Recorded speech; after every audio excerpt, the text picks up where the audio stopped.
Hello and welcome back to another Sunday reading session. This is Mansi, your trainer for the course program. Alright, even before I start today's reading session, I did first of all like to tell you what we did in our last Sunday reading session. I asked my students to maybe make a video on an article that I had sent them. Students were supposed to act like news reporters just for one day at their house, and parents were supposed to help their kids film that video. And I was stunned to see such excellent, such brilliant news reporters of our last Sunday reading session. Now again, I cannot showcase each and every student, but I did still like to encourage all the students to come out and work hard and we perform like these students did. So even before we start today's reading session, I did first of all like to showcase the participants and the ones who actually went on to win the competition. So here are the winners of our last Sunday reading session. A very good afternoon to all. I am Arushi Joshi and right now it's time for our COVID-19 ground report. So let's get started. Tens of thousands are calling helplines daily while thousands are going to bed hungry as the country shut down to battle the pandemic. With 472 million children, India has the largest child population in the world, and campaigners say the lockdown has impacted around 40 million children from poor families. These include those working in farms and fields in rural areas, as well as children who work as rag pickers in cities or sell balloons, pens, and other techniques at traffic lights.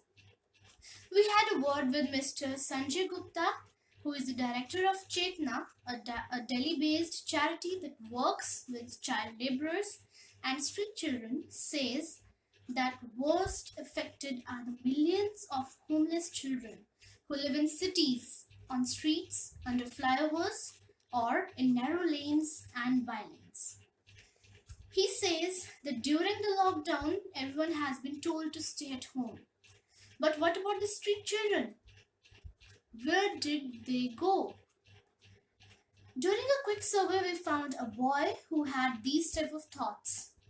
I live on the street. Sometimes people come and distribute food. I have no idea who they are, but it's very little. We only get to eat once in 2 to 3 days. Because of the lockdown, he says, they are not even allowed to go and fetch water or firewood. I don't know how we can survive like this. The government must help us. The child pleads. The authorities say they are providing help. The Delhi Commissioner for Protection of Child Rights has been distributing food to street children and vulnerable families in the Indian capital.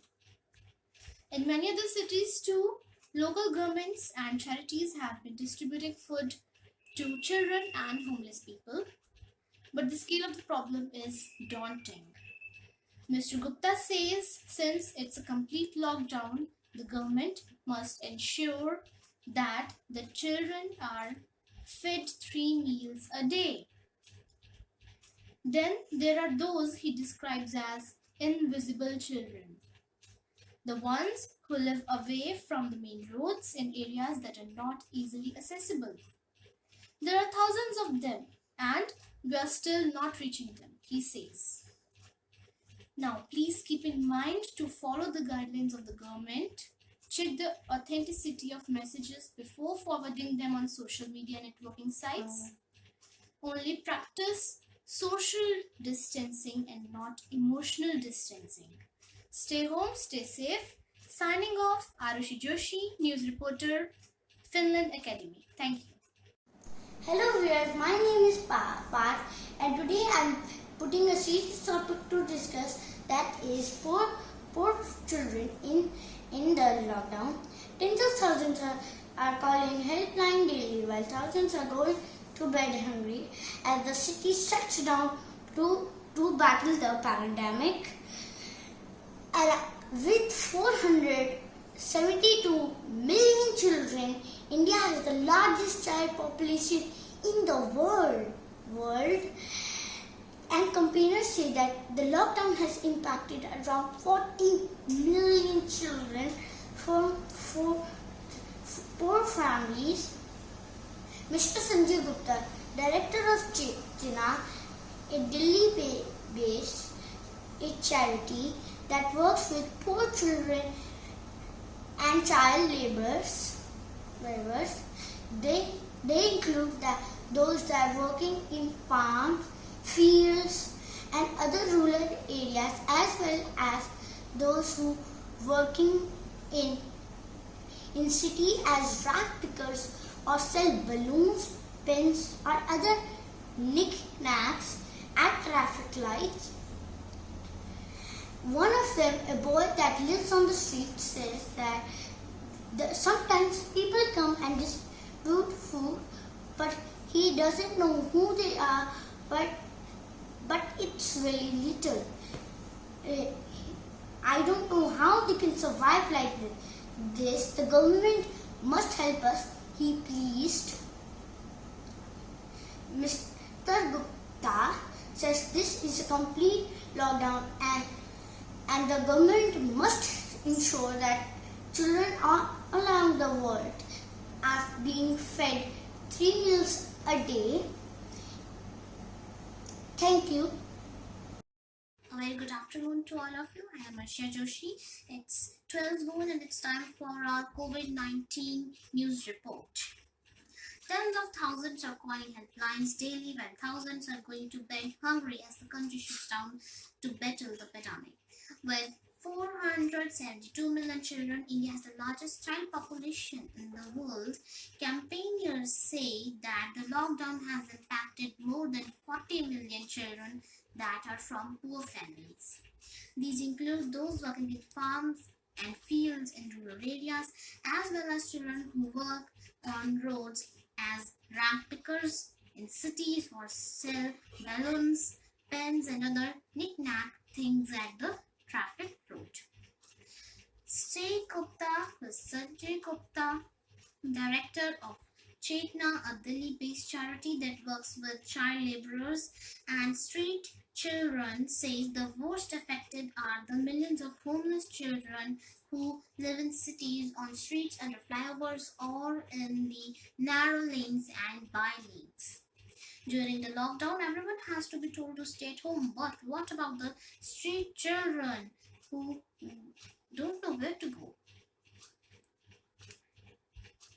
One of them, a boy who lives on the street, says sometimes people come and distribute food. I have no idea who they are, but I am taking food from them. It is very little.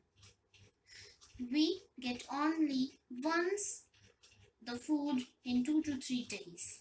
Because of the lockdown, he says that they are not even allowed to go to fetch water the firewood.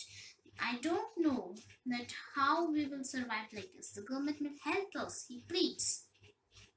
So because of this lockdown, the laborers who are earning their livelihood on daily basis are not able to even at least get the food once a day, and we have to help them in this fight of COVID-19 virus, and it could be done by donating money PM Cares Fund, as it is a tough time, and in this time even a 1 rupee also counts.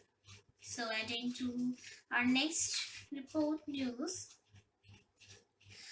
because of the lockdown, he says that the authorities will provide the help, like one of the Delhi Commission for Protection of Child Rights has been distributing food to street children and poor families in the Indian capital. In many other cities too, local governments and charities have been distributing food to children and homeless people, but the scale of problem is donating. Mr. Gupta says since it is complete lockdown, the government will ensure that the children are fed 3 meals a day. It's a thing to be get noted. The meal that are being given to the children who are poor, Mr. Gupta says that it should be given 3 times a day. Then there are those who describes as invisible children, the ones who live away from the main roads in areas that are not easily accessible. Yeah. So here he means about the children or the people who are poor, which live in remote areas that are out of our reach. So there are thousands of them, and we are still not reaching them, he says.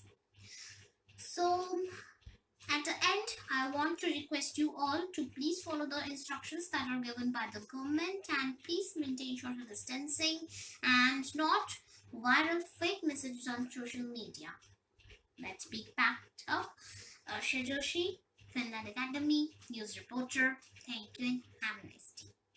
Good afternoon. Tens of thousands are calling helplines daily while thousands are going to bed hungry as the country shut down to battle the pandemic. With 472 million children, India has the largest child population in the world, and campaigners say the lockdown has impacted around 40 million children from poor families. These include those working in farms and fields in rural areas, as well as children work as rag pickers in cities or sell balloons, pens, and other knickknacks at traffic lights. Sanjay Gupta, director of Chetna, a Delhi-based charity that works with child laborers and street children, says the worst affected are the million of homeless children who live in cities on streets under flyovers or in narrow lanes and blind lanes. During the lockdown, everyone has been told to stay home. But what about the street children? Where do they go? He asked one of them. A boy who lives on the street says, sometimes people come and distribute food. I have no idea who they are, but it's very little. We only get to eat once in 2-3 days. Because of the lockdown, he says, they are not even allowed to go fetch water or fire food. I don't know how we can survive like this. The government must help us, he pleads. The authorities says they are providing help. The Delhi Commission for Protection of Child Rights has been distributing food to street children and vulnerable families in the Indian capital. In many other cities, too, local governments and charities have been distributing food to children and homeless people. But the scale of the problem is daunting, Mr. Gupta says. It's a complete lockdown. The government must ensure that the children are fed 3 meals a day. There are those he describes as invisible children, the ones who live like away from the main roads in areas that are not easily accessible. There are thousands of them and we are still not reaching them, he says. Thank you. Hi ma'am and friends, my name is Astha. Today I am going to read an article. Tens of thousands are calling helplines daily while thousands are going to bed hungry as the country shut down to battle the pandemic.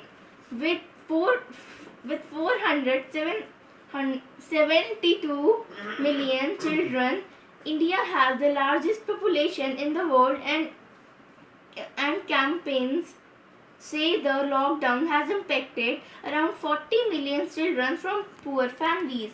These include those working in farms and fields in rural areas, as well as children who work as rag pickers in cities or sell balloons, pens, and other knickknacks at traffic lights. Sanjay Gupta, director of Chetna, a Delhi-based charity that works with child labor and street children, say the worst affected are the millions of homeless children who live in cities on streets under flyovers or in narrow lanes and by lanes. During the lockdown, everyone has been told to stay home. But what about the street children? Where do they go? He asked. One of them, a boy who lives on a street, says, sometimes people come and distribute food. I have no idea who they are, but it's very little. We only get to eat once in 2-3 days. Because of lockdown, he says, that they are not even allowed to go fetch water and firewood. I don't know how we can survive like this. The government must help us, he pleads. The authorities say they are providing help. The Delhi Commission for Protection of Child Right has been distributing food to street children and vulnerable families in India capital. In many other countries too, local governments and charities have been distributing food to children and homeless people. But the scale of the problem is daunting. Mr. Gupta says since it is a complete lockdown, the government must ensure that the children are fed 3 meals of the day. Then they are those he describes as invisible children, the ones who live away from the main road in areas that are not easily accessible. There are thousands of them, and we say are still not reaching them, he says. Thank you. I am Ritain of class 6. I am reporting from Mullapur, New Chandigarh. I am telling about lockdown. 10,000 are calling helplines daily while thousands are going to bed hungry as the country shuts down to battle the pandemic. With 472 million children, India has the largest child population in the world, and campaigners say the lockdown has impacted around 40 million children from poor families. These include those working in farms and fields in rural areas, as well as children who work as rag pickers in cities or sell balloons, pens, and other knickknacks at traffic lights. Sanjay Gupta, director of Chantana, a Delhi-based charity that works with child laborers and street children, says the worst affected are the million of homeless children who live in cities, on streets, and under flyovers or in narrow lanes and by lanes. During the lockdown, everyone has been told to stay home. But what about the street children? Where do they go? He asked. One of them, a boy who lives on the streets, says something. Sometimes people comes and distribute food. I have no idea who they are, but it's very little. We only get to eat once in 2-3 days because of the lockdown. He says they are not even allowed to go fetch water or firewood. I don't know how we can survive like this. The government must help us, he pleads.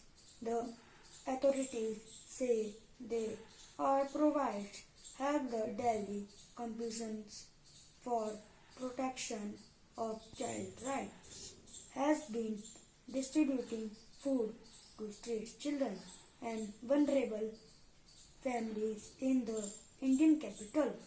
In many other cities, too, local governments and charities have been distributing food to children and homeless people, but the scale of the problem is daunting. Mr. Gupta says since it's a complete lockdown, the government must ensure that the children are fed 3 meals a day.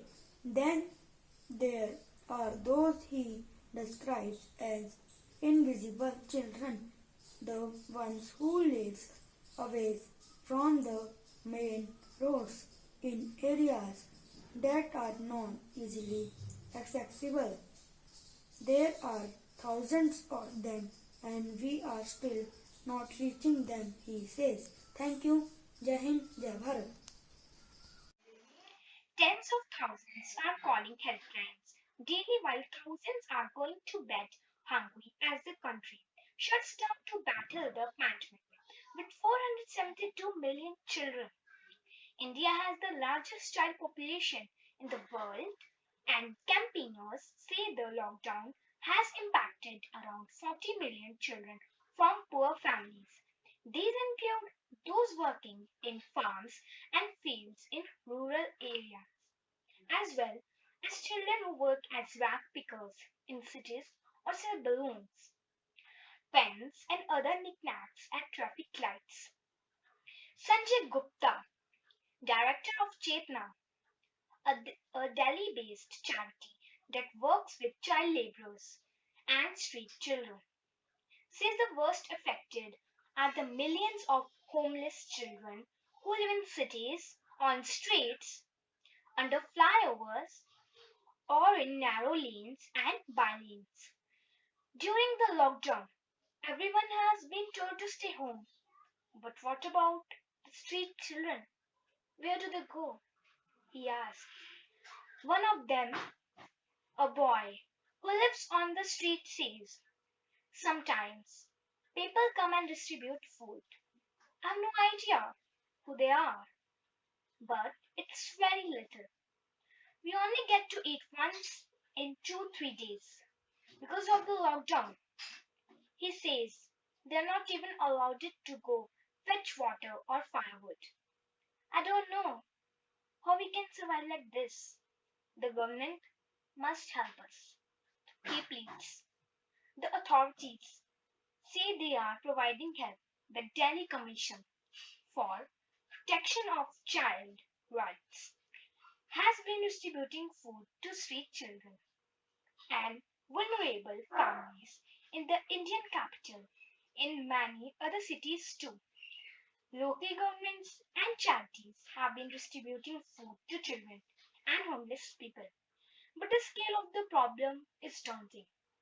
Mr. Gupta says since it's a complete lockdown, the government must ensure that the children are fed 3 meals a day. Then there are those he describes as invisible children, the ones who live away from the main roads in areas that are not easily accessible. There are thousands of them, and we are still not reaching them. He says, thank you.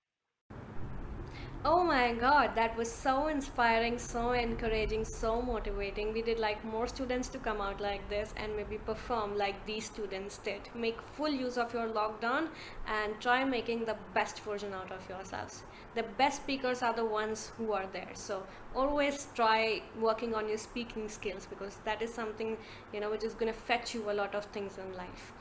Okay, now in today's reading session, we're gonna read this beautiful poem called No Men Are Foreign. What does it mean? That it does not matter where you are from, even if you're from India, even if you're from Australia, even if you're from this little tribal area, it does not matter from where you are coming because we are all brothers and sisters at the end of the day. So, this poem very much encourages the spirit of brotherhood, that it's important that we understand that we are all brothers and sisters. We maintain feelings of love for each other. We maintain positive feelings for each other so that we can make this world a better place to live in. Alright, so now let's begin with this beautiful poem. This is a short poem, but let's see what poet wants us to understand. The poet says, the first line of the poem is, as we all can read, let's look at our screens now. Remember, no men are strange, no countries foreign. We'll do one thing. We'll first of all read the entire poem and then we'll try understanding what the poem is about. Remember, no men are strange, no countries foreign. Beneath all uniforms, a single body breathes. Like ours, the land our brothers walk upon is earth like this, in which we all shall lie. They too, aware of sun and air and water, are fed by peaceful harvests, by war's long winter starved. Their hands are ours, and in their lines we read a labor not different from our own. Remember, they have eyes like ours that wake, or sleep and strength that can be won by love. In every land is common life that all can recognize and understand. Let us remember whenever we are told to hate our brothers, it is ourselves. Their hands are ours, and in their lines we read a labor not different from their own.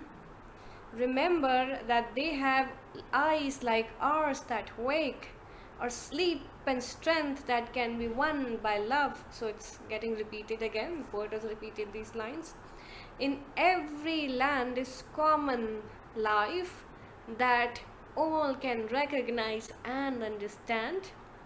Let us remember whenever we are told to hate our brothers, it is ourselves that we shall dispose, betray, and condemn. Remember, we who take arms against each other, it is human earth that we defile, our hells of fire and dust outrage the innocence of air that is everywhere our own. Remember, no men are foreign and no countries strange. Okay, now let's begin with the poem. Let's try understanding what the poet basically wants us to comprehend. Okay, the poet says, remember, no men are strange, no country is foreign. He wants us to remember this very fact that we are all brothers and sisters, that no men are strange. Okay, even if you have friends sitting in your classroom and let's suppose they're not even your friends, okay, you cannot say that they're strange or they're not your friends, because we are all brothers and sisters at the end of the day. And we should always try remembering that we are all what? First of all, we are all brothers and sisters. No countries foreign. There's nothing like America, there's nothing like Australia, there's nothing like India. We're all one. We're all living in one country. We're all brothers. We are all sisters. Beneath all uniforms, a single body breathes. Next line.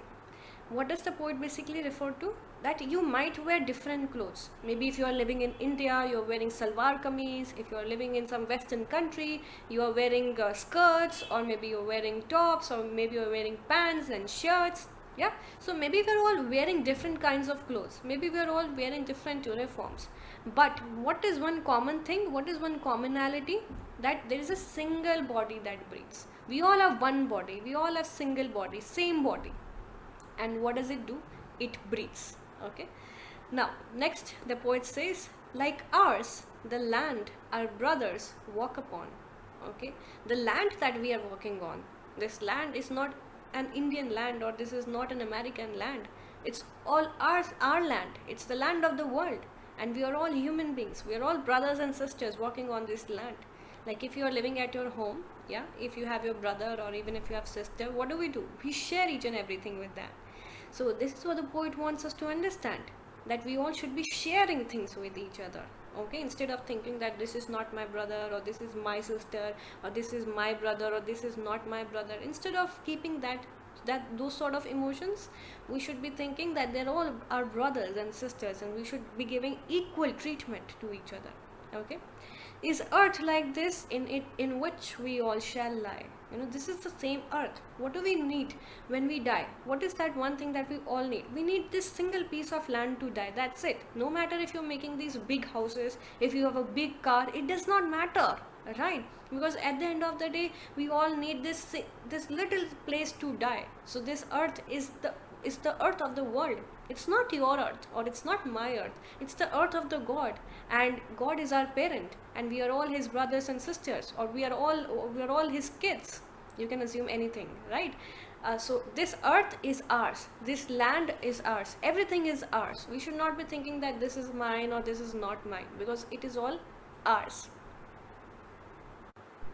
Now, next set of lines, the poet says, they too, aware of sun, air and water, that means they too have sun and water at their in their countries, or wherever they are living. They too have the same things, like we have sun, they also have sun. We have water, they also have water. We have food, they also have food. So it's the same things that we all have. Okay, are fed by peaceful harvests. Are fed by peaceful harvest. What are peaceful harvests? It refers to crops. Okay, what gives you food? What gives you food? From where do you get your food? You get your food from these crops, from the harvesting that gets done every year. By wars, long winter starved. And when there are wars, what happens? We all starve. We don't have anything to eat. We all die. So what will happen if suddenly there is a war in the world? We will starve. It's not like only you will starve or I will starve. No, the entire world will starve. So who gives us food? These crops, they give us food. And in wartime, what happens? Everybody in the world starves. So if it is happening to you, it will happen to the world. And right now the condition is same. Coronavirus is not happening to America or Italy. It is happening in the entire world. So we are all suffering in the same way. So what should we be doing? We should be understanding each other. We should be sympathizing with each other. We should be sympathizing with each other. We should be considering that we are all brothers and sisters, right? Then their hands are ours, and in their lines we read, a labor not different from our own. So the poet says that they also have the same hands like you have. We all have same hands, and we all perform same functions from these hands. So how can you say that this is not my brother or this is not my sister, right? Next he says, remember they have eyes like ours that wake. So they also have the similar kind of eyes. Like we have the eyes, we can see the world with our eyes, we can see the nature, we can see the beauty of the nature, we can see our parents, we can see everything through these eyes. So these people also, no matter if they're living in America or if they are living in Italy, if they're living in France, or if they're living in Africa, or if they're living in India, we all are same. Okay, or sleep and strength that can be won by love. So they all go to sleep like we do at night. All other countries also, they go to sleep. And strength that can be won by love. Okay, so this strength that we derive from love, how can you get that love? Maybe love from your parents, maybe love from your teachers, maybe love from your friends. Yeah, so the strength, that the motivation that you get, the love that you get, it's all the same. We all derive the same kind of strength from the same kind of love. So what will happen if we all start loving each other? In any case, we'll have the best of the love of the world, right? Then the poet says, in every land is common life that all can recognize and understand. That in every land there is common life, right?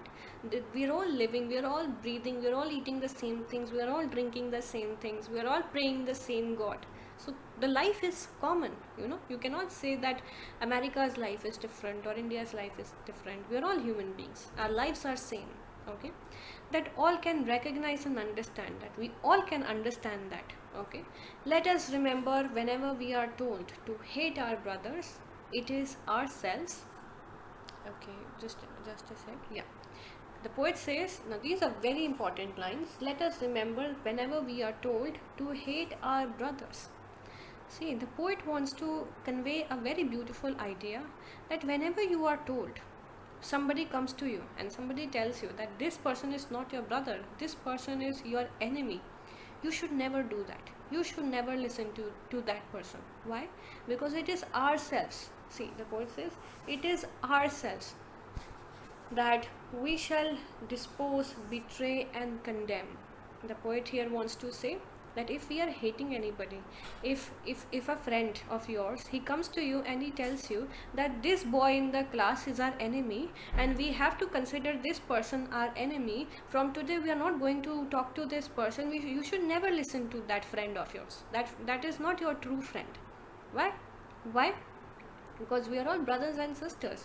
Do you hate your brother at your home, or do you hate your sister at your home? Maybe we do fight with them, even I fight with my brother and sisters, but that does not mean that we hate them or we stop talking to them. We love them from our heart. So in the similar way, no matter if the person sitting in your class is is from other religion or is from other caste, is from other city, does not matter, because he is also your brother or she is also your sister. So we should always be treating each other equally, like they're all our friends, like they're all our brothers, like they're all our sisters. Okay.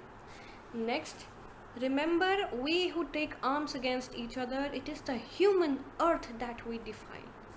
It is the human earth that we defy.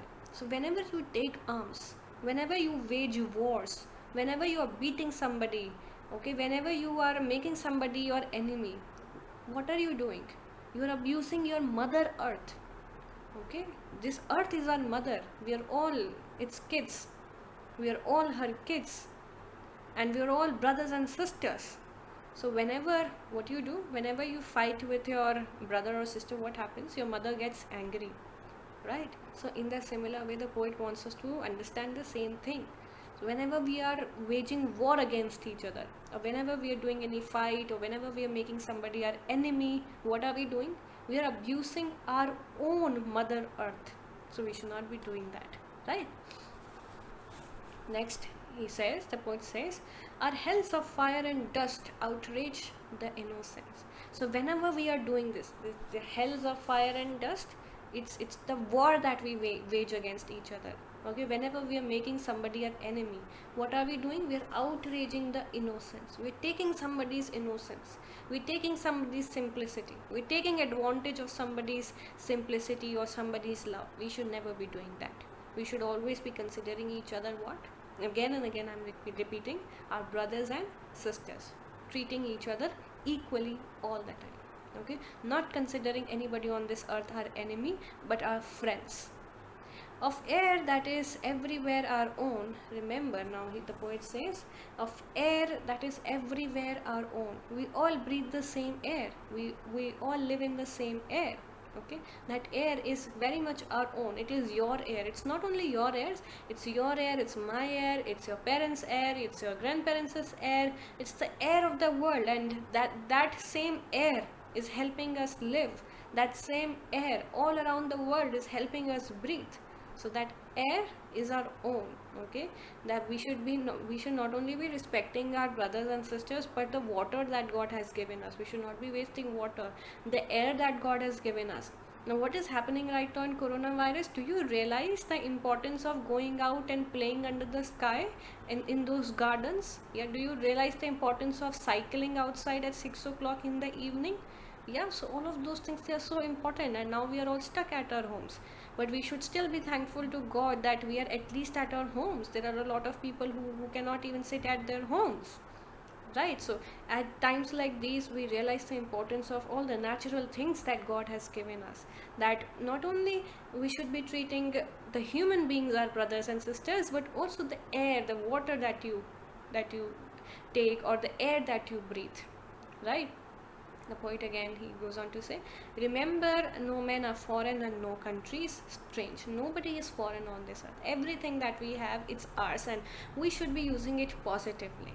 Okay, even if you're washing your hands, what are we doing these days? We are washing our hands. So a lot of people, what do? They turn the tap on and then they keep on washing the hands. So we should be even respecting that water, okay, that is helping you wash your hands, that is keeping you away from a disease like coronavirus. So whenever you wash your hands, what do? Immediately when you take out the soap, you close the tap immediately, and then you lather it, and then you put on the tap, and then you wash it. So instead of washing, or instead of wasting your water like this, what should we doing? We should be efficiently, judiciously using the water, right? And we should be understanding the importance of air, not doing a lot of air pollution around us. If we can use bicycles, why not? If we can walk, why not? Yeah, so we should always be respecting our mother earth, because it's the mother earth that has given us all. Okay, and we are all its products. We should be always loving and respecting our mother earth. We should always be respecting and loving our brothers and sisters, because we are all equal at the end of the day. So yeah, this was a lovely, beautiful poem. I hope you learned something from it. And now again, for the next Sunday reading session, I want your videos. Let's see who comes out with the best of the videos. I'll see you later in my next video. Take care.